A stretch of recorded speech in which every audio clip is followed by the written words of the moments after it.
On va commencer par s'incliner encore courtement dans la prière. Seigneur, merci de ces moments ensemble et Seigneur, merci pour ce si grand miracle, Jésus-Christ. Jésus-Christ, descendu du ciel, fait homme, dans une chair incarnée comme la nôtre. Jésus-Christ crucifié. Jésus-Christ qui paie pour nos péchés.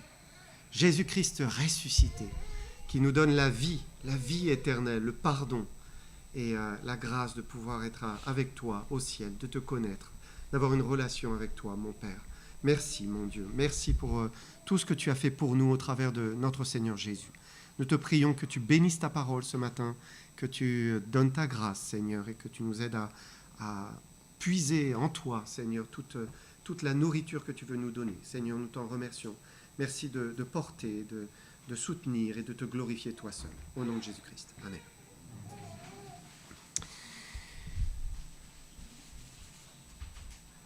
Alors, il y a une attitude dans le genre humain qui blesse profondément, c'est le favoritisme.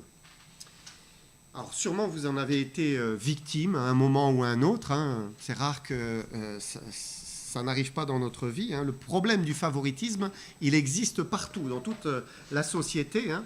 On recherche un emploi, on est qualifié, et puis il y a le fils de un tel qui, lui, arrive à passer devant nous parce que c'est le fils de un tel. Même si il n'est pas très compétent. Hein. On la trouve bien sûr dans les différences de salaire. Hein. C'est un grand sujet, l'égalité salariale. Hein. Un même poste, même qualification, et pourtant, eh bien, il y a un trou parfois. Hein. On le trouve dans les affaires de marché public. Donc ici, il y a certains maires qui ont été concernés, qui ont fait les gros titres, hein, parce que, on a favorisé tel copain qui a telle entreprise, hein, donc... et on se retrouve au tribunal. On la trouve même au plus haut niveau de l'État. Hein. Si on regarde un peu les chefs d'État, là on peut quitter la France et on va trouver certains qui vont mettre leur famille, leurs enfants à des postes importants, alors qu'ils ne sont pas du tout qualifiés, hein, mais pas de problème. On la trouve parfois dans le sport, hein. Parfois malheureusement on le trouve dans des familles. Hein. Et il peut y avoir du favoritisme aussi, hein, chez un enfant plutôt qu'un autre. Hein. Alors bien sûr, tout cela, c'est répréhensible, hein, mais il y a dans le ciel quelqu'un qui ne fait pas de favoritisme. C'est notre Dieu. Notre Dieu ne fait pas de favoritisme. Néanmoins, la pensée que Dieu puisse faire du favoritisme, elle peut parfois monter dans notre cœur. Hein. Pourquoi ? Parce qu'on vit des choses qui sont difficiles, hein, parce que la vie, les circonstances ne tournent pas comme nous l'espérions, parce qu'on vit des déceptions, parce qu'il y a une épreuve qui nous est pénible, difficile, insurmontable à nos yeux. Et c'est humain en fait. Hein. Soudain, on commence à regarder autour de soi et on commence à se comparer. Hein. Et on a cette pensée qui commence à nous effleurer, là, à venir. Mais pourquoi moi ? Pour moi, c'est comme ça, Seigneur. Pourquoi ? Pourquoi je dois vivre cela ? Et tel frère, telle sœur, ça semble beaucoup plus facile. Sa vie, elle semble vraiment beaucoup plus facile. Mais il faut croire ce que Dieu dit de lui-même. Qu'est-ce qu'il dit de lui-même ? Il dit qu'il ne fait pas de favoritisme. Et on va voir plusieurs textes qui nous le disent. D'abord, Deutéronome 10, 17 et 18. Deutéronome 10, 17. « Car l'Éternel, votre Dieu, est le Dieu des dieux, le Seigneur des seigneurs, le Dieu grand, fort et terrible, qui ne fait point de favoritisme et qui ne reçoit point de présent, qui fait droit à l'orphelin et à la veuve, qui aime l'étranger et lui donne de la nourriture et des vêtements. » Donc dans ce passage, le verset 17 nous dit que Dieu se révèle clairement à nous comme le Dieu qui ne fait pas de favoritisme. Voilà. Dès le début, dès la Torah, Dieu dit « je ne fais pas de favoritisme ». On ne peut pas acheter Dieu avec des présents, avec des sacrifices, hein, ce n'est pas possible, mais il dit qu'il fait droit aux faibles, à ceux que l'on maltraite, hein, ceux qui n'ont plus rien. Israël pouvait se sentir comme un peuple à part, hein, parce qu'ils avaient la connaissance du vrai Dieu. Dieu s'était révélé à eux. Et ils pouvaient se sentir favorisés. Hein. Mais Dieu leur dit clairement qu'il aime l'étranger. Dieu aime l'étranger, et il voulait qu'Israël aime l'étranger aussi. Il va même lui en donner le commandement. Si on regarde le verset suivant, Deutéronome 10, 19, il dit « Vous aimerez l'étranger, car vous avez été étrangers dans le pays d'Égypte. Et en pensant à Israël, il est facile de se dire que Israël, c'est comme le chouchou de Dieu, en fait. Voilà, le peuple protégé, voilà, aux dépens du monde entier. Mais Dieu n'aime pas Israël aux dépens des autres, mais il aime Israël parce qu'il a choisi de l'aimer, et il a choisi Israël comme étant son peuple, même si c'était le moindre des peuples, comme dit Deutéronome encore, mais il aime tout autant le monde entier. Et on le sait, si on prend ce verset que nous connaissons tous, Jean 3,16, car Dieu a tant aimé le monde. Il a tant aimé le monde. Il n'a pas tant aimé qu'Israël. Non, il a tant aimé le monde qu'il a donné son Fils unique afin que quiconque croit en lui ne périsse point, mais qu'il ait la vie éternelle. Dieu ne fait pas de favoritisme. Son amour ne se restreint pas à un peuple ou à certains, mais son amour et sa bonté s'étendent jusqu'au monde entier. Dieu aime tous les hommes et il veut que tous parviennent à la connaissance de la vérité. Et ça, c'est important de le comprendre. On va voir ensemble plusieurs versets. D'abord, Dieu ne fait pas de favoritisme d'un peuple vis-à-vis d'un autre peuple. On va voir cela en Actes 10, 34 et 35. Dieu ne va pas favoriser un individu d'une nation par rapport à un autre individu d'une autre nation parce qu'il est de telle nation. Non, regardez ce qu'il dit. Alors Pierre, ouvrant la bouche, dit « En vérité, je reconnais que Dieu ne fait point de favoritisme, mais qu'en toute nation, celui qui le craint et qui pratique la justice lui est agréable. » Et c'est beau ici. C'est l'apôtre Pierre, un juif, qui était convaincu, bien sûr, qu'Israël, c'était le peuple choisi par le Dieu très saint. Mais ici, en présence de Corneille le païen et de ses amis, il va ouvrir les yeux et comprendre, en fait, non, nous ne sommes pas le peuple que Dieu a choisi d'aimer tout seul, mais Dieu aime aussi tous les païens. Et Dieu veut aussi qu'ils parviennent à la connaissance de la vérité. Il faut lire les écrits, par exemple, de l'apôtre Paul, un autre juif, bien sûr, pour comprendre la pensée des juifs vis-à-vis des païens. Paul va dire, nous sommes juifs de naissance, et non pécheurs d'entre les païens. Et en fait, la vision du juif sur son propre peuple, c'est donc une vision d'un peuple élevé, un peuple au-dessus de tous les autres peuples par la connaissance de Dieu. Et c'est vrai, ils ont reçu la loi de Dieu qui leur permettait d'être séparés, parce qu'ils voulaient marcher selon Dieu et marcher dans la sainteté telle que Dieu leur enseignait. Mais en réalité, est-ce qu'Israël ne péchait plus du tout ? Si. Péchait comme tous les autres peuples. C'est pour cela aussi qu'il faisait des sacrifices. Mais ici, dans notre passage, on voit Pierre qui réalise que Dieu ne fait point de favoritisme. Et qu'en toute nation, celui qui le craint et qui pratique la justice, lui est agréable. Bien sûr, Israël était privilégié en recevant la loi, mais tous les étrangers, et même déjà dans l'Ancien Testament, tous les étrangers qui voulaient craindre l'Éternel, qui reconnaissaient ce Dieu qui était le créateur des cieux et de la terre, et qui s'approchaient d'Israël pour recevoir aussi le pardon et la grâce, mais Dieu les accueillait, Dieu les sauvait. Dieu a sauvé aussi beaucoup de païens dans l'Ancien Testament. Et plus tard, nous lisons que Dieu a renfermé tous les hommes dans la désobéissance afin de faire miséricorde à tous. Et donc, voilà, de répandre sa grâce sur tous. Dieu ne fait pas de favoritisme envers les peuples. Ensuite, on voit que Dieu ne fait pas non plus de favoritisme entre un patron et un employé. Alors, quand on est dans la Bible, on voit que les recommandations qui sont faites au travers de l'apôtre Paul, notamment, ne parlent pas forcément d'un patron et d'un employé, mais va plutôt parler d'un maître et d'un serviteur ou un esclave.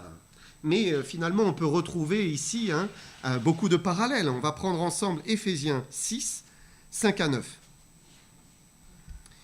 Il dit « Serviteurs, obéissez à vos maîtres selon la chair, avec crainte et tremblement, dans la simplicité de votre cœur, comme à Christ, non pas seulement sous leurs yeux, comme pour plaire aux hommes, mais comme des serviteurs de Christ, qui font de bon cœur la volonté de Dieu.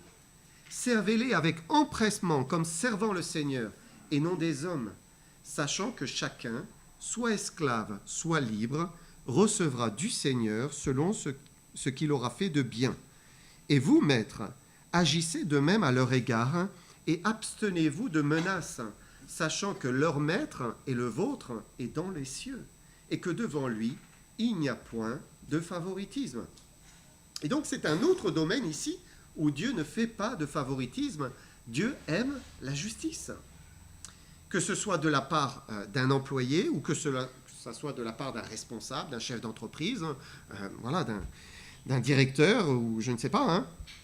C'est pas parce qu'on a un meilleur poste et peut-être qu'on a un niveau d'études supérieur que, eh bien, on est exonéré d'avoir une bonne attitude. Dieu nous demande d'avoir une bonne attitude, quelle que soit notre position dans le milieu professionnel. Dieu regarde celui qui fait le bien et il récompense celui qui choisit le bien, tandis qu'il permet que la justice s'exerce sur ceux qui font le mal. Et donc on aura toujours raison de faire du bien et d'agir bien vis-à-vis des employés ou vis-à-vis de nos supérieurs. Et quand il y a de l'injustice, on sait aussi ce que Dieu dit. À moi la vengeance, à moi la rétribution. Hein? Dieu est aussi là et Dieu sait aussi eh bien, tirer vengeance de ceux qui agissent mal. Colossiens 3, verset 25. Il dit car celui qui agit injustement recevra selon son injustice. Et il n'y a point de favoritisme. Pas de favoritisme. Et ça va dans les deux sens. Hein. Vous savez, il y a une gauche en France qui pense que le pauvre a un droit supplémentaire sur le riche. Parce qu'il est pauvre, tout simplement. Et donc l'employé, c'est celui qu'il faudrait favoriser dans les discussions, etc., dans les accords. Les patrons sont les mauvais, les employés sont toujours les victimes. Et ce n'est pas ça la justice. Ce n'est pas du tout ça. Dieu dit qu'il regarde à chacun en fonction de ses œuvres, en fonction de ce qu'il fait, et est-ce qu'il fait le bien, est-ce qu'il agit bien ou non. On lit par exemple, et là je repars dans la loi, Exode 23, verset 3. Tu ne favoriseras point le pauvre dans son procès. Voilà, c'est pas parce qu'il est pauvre que on le justifie. Non, s'il a mal agi, il est coupable. Hein. Lévitique 19, verset 15. Tu ne commettras point d'iniquité dans tes jugements, tu n'auras point égard à la personne du pauvre, tu ne favoriseras point la personne du grand, qui peut être traduit par du riche, donc du pauvre, du riche, hein, mais tu jugeras ton prochain selon la justice. Et donc, voilà, il y a des pauvres qui sont injustes et d'autres qui sont justes, des riches qui sont injustes et d'autres qui sont justes. Et donc, Dieu, eh bien, regarde à chacun ses œuvres et ce qu'il fait. Et nous, eh bien, on doit agir de la même manière. Hein. Ce qui compte, c'est la justice, toujours. Dieu ne fait point de favoritisme. Ensuite, Dieu ne fait pas de favoritisme parmi les chrétiens, dans le peuple de Dieu, en fait. Hein. Parfois, on peut avoir le sentiment, peut-être, hein, que tel chrétien, il est un peu sur un piédestal. Lui, c'est comme s'il a Dieu dans sa poche. Il est spécial, il est différent, Dieu le bénit. Il faut le regarder un peu comme à part. Ce n'est pas du tout ce qu'enseigne la parole de Dieu. Bien sûr, on doit avoir du respect les uns pour les autres, hein, mais en même temps, Dieu n'élève pas quelqu'un au-dessus des autres, aux dépens des autres. Non, Dieu ne fait pas ça, il ne veut pas ça. Par exemple, Paul était un apôtre et il ne faisait pas partie des 12 apôtres. En fait, il ne pouvait pas faire partie des 12 apôtres. Pourquoi ? Parce qu'il n'avait pas suivi le Seigneur du baptême de Jean-Baptiste jusqu'à sa résurrection. Et donc, voilà, il ne pouvait pas faire partie des 12 apôtres. Mais il était quand même un envoyé de Dieu, il avait quand même été appelé, il avait été choisi par le Seigneur, et tout de suite, les 12 l'acceptèrent. Hein, et on le voit, c'est ce qu'il dit lui-même en Galates. On va lire Galates 2, 6 à 9. Il dit « Ceux qui sont les plus considérés, quels qu'ils aient été, cela ne m'importe pas, Dieu ne fait point de favoritisme. Ceux qui sont les plus considérés ne m'imposèrent rien. Au contraire, voyant que l'Évangile m'avait été confié pour les incirconcis comme à Pierre pour les circoncis, car celui qui a fait de Pierre l'apôtre des circoncis a aussi fait de moi l'apôtre des païens. Et ayant reconnu la grâce qui m'avait été accordée, Jacques, Céphas et Jean, qui sont regardés comme des colonnes, me donnèrent à moi et à Barnabas la main d'association, afin que nous allions, nous, vers les païens, et eux, vers les circoncis. Et là, on voit dans ce passage qu'il y a eu une reconnaissance de l'appel de l'apôtre Paul par Pierre, Jacques et Jean. Et là, eh bien, on voit encore, Dieu ne fait pas de favoritisme. Il ne se repent pas de ses dons et ses appels. Bien sûr, on n'a pas tous les mêmes dons, mais Dieu ne favorise pas certains de ses enfants sur les autres. Mais il va faire plutôt en sorte qu'on vienne se compléter, en fait. Qu'est-ce qu'il a fait ici avec l'apôtre Paul et justement les trois autres apôtres, enfin Paul, Barnabas et les trois autres, il a fait en sorte que, eh bien, eux se sentaient portés vers l'évangélisation des païens, Dieu les poussait dans cette direction. Voilà, vous allez vous occuper d'évangéliser les païens. Et puis nous, Pierre, Jacques et Jean, on va s'occuper d'évangéliser le peuple juif. Et ils avaient un même appel, mais un service différent. Dieu ne fait pas de favoritisme. Dans son épître, Jacques aborde aussi cette question du favoritisme au milieu des frères. On va lire ensemble Jacques 2, versets 1 à 9. Il dit « Mes frères, que votre foi en notre glorieux Seigneur Jésus-Christ soit exempte de tout favoritisme. Supposez en effet qu'il entre dans votre assemblée un homme avec un anneau d'or et un habit magnifique, et qu'il y entre aussi un pauvre misérablement vêtu. Si tournant vos regards vers celui qui porte l'habit magnifique, vous lui dites « Toi, assieds-toi ici à cette place d'honneur. » Et si vous dites au pauvre « Toi, tiens-toi là debout. » Ou bien « Assieds-toi au-dessous de mon marchepied. » Ne faites-vous pas en vous-même une distinction et n'êtes-vous pas des juges aux pensées mauvaises ? Écoutez, mes frères bien-aimés, Dieu n'a-t-il pas choisi les pauvres aux yeux du monde pour qu'ils soient riches en la foi et héritiers du royaume qu'il a promis à ceux qu'il aime ? Et vous, vous avilissez le pauvre. N'est-ce pas les riches qui vous oppriment, qui vous traînent devant les tribunaux ? N'est-ce pas eux qui outragent le beau nom que vous portez ? Si vous accomplissez la loi royale selon l'Écriture, tu aimeras ton prochain comme toi-même, vous faites bien. Mais si vous faites du favoritisme, vous commettez un péché. Vous êtes condamnés par la loi comme des transgresseurs. Et il ne faut pas se voiler la face. Naturellement, nous pouvons avoir des biais. Nous prenons parfois un raccourci mental qui nous conduit à avoir un jugement rapide et discriminatoire. Par exemple, la personne qui présente bien a tout de suite plus de faveur que celui qui est désavantagé. Voilà, désavantagé physiquement, ou bien dans sa tenue, son langage, son éducation. Et nous, sans rendre compte, sans que ce soit quelque chose auquel nous pensons, eh bien on peut faire certaines formes de favoritisme. On va donner plus d'attention à une personne plutôt qu'à une autre. Ça va être facile d'aller vers une personne, de parler avec lui, de s'intéresser à elle, voilà, de passer du temps qu'avec une autre. Jacques dit, vous commettez un péché. Quand on prend cette attitude-là, on commet un péché. Vous êtes condamnés par la loi comme des transgresseurs. Dieu ne veut pas qu'on puisse faire du favoritisme. Et si on reconnaît cette attitude qu'on peut avoir parfois en nous, c'est qu'il y a quelque chose qui a besoin d'être sanctifié en nous. Dieu veut nous délivrer de quelque chose qu'il ne veut pas en nous.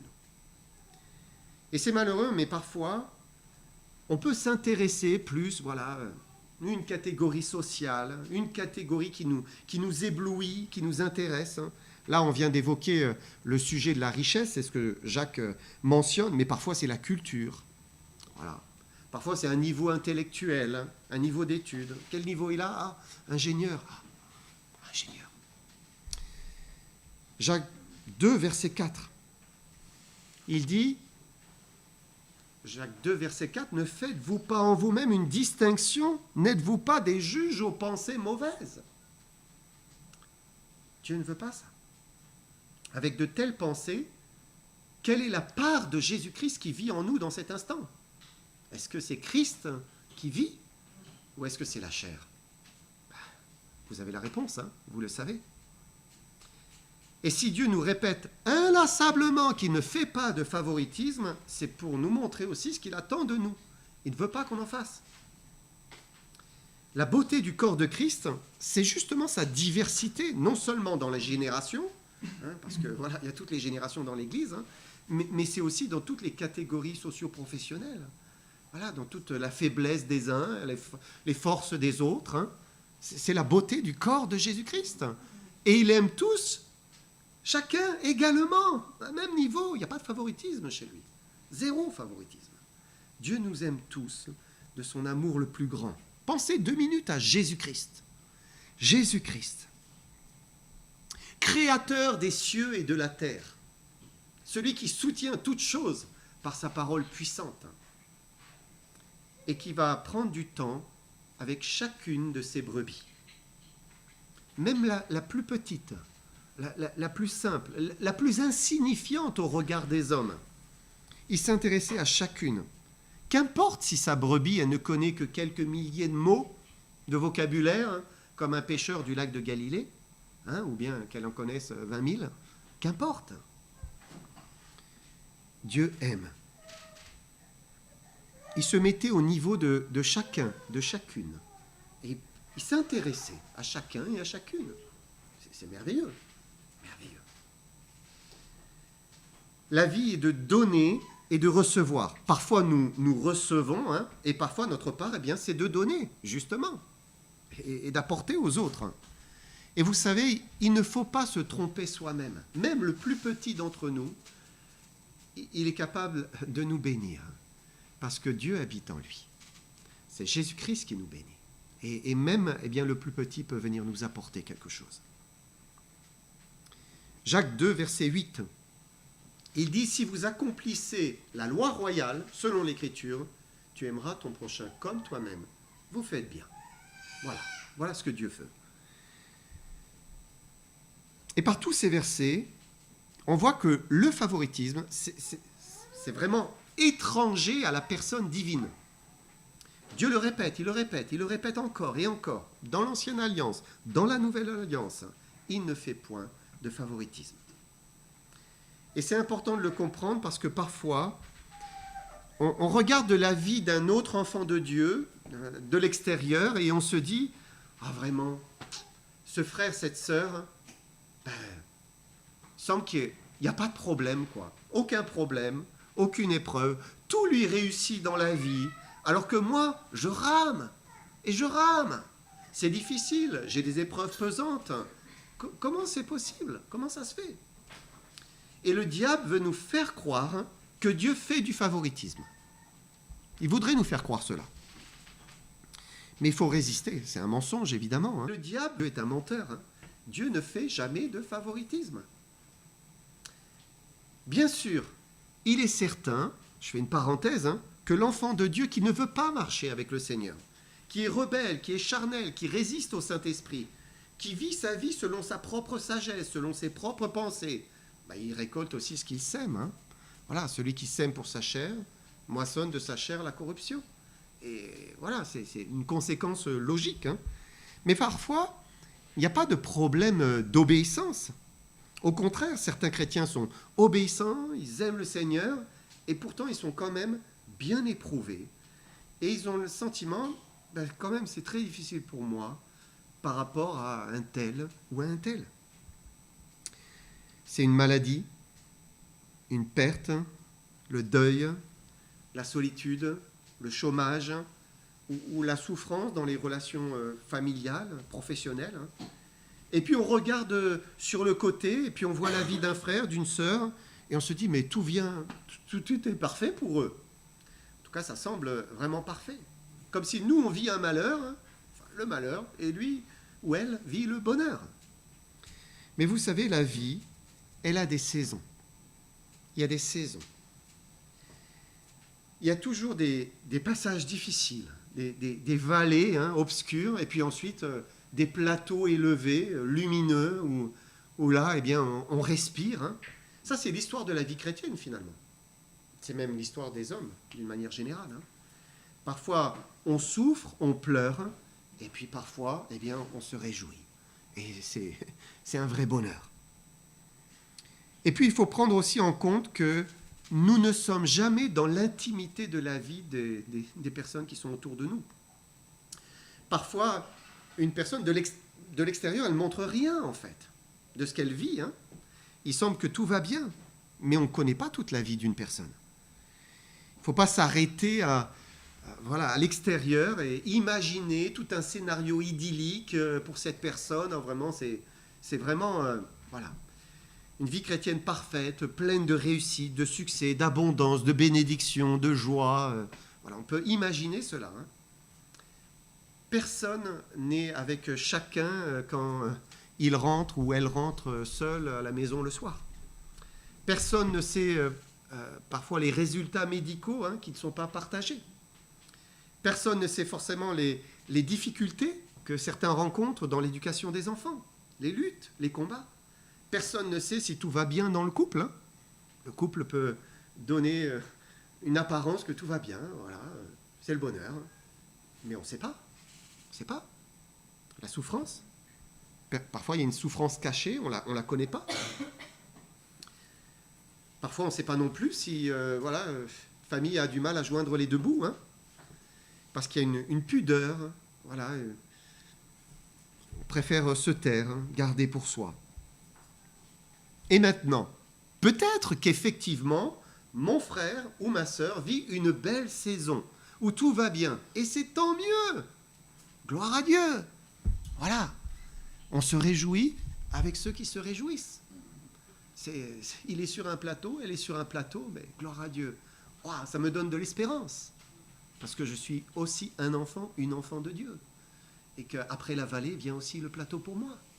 Donc ça donne de l'espérance. Parce que Dieu ne fait pas de favoritisme. Non. Un chrétien qui ne traverse jamais la souffrance, ça n'existe pas. Il n'y en a pas. Et celui qui croit le contraire, c'est qu'il n'a pas encore vécu assez longtemps. Il faut juste quelques années et puis il va le comprendre. Parce que l'épreuve, elle fait partie de la vie de l'homme, qu'on soit croyant ou non. Le chrétien vit vraiment des ascensions merveilleuses et puis il vit parfois des vallées profondes, difficiles.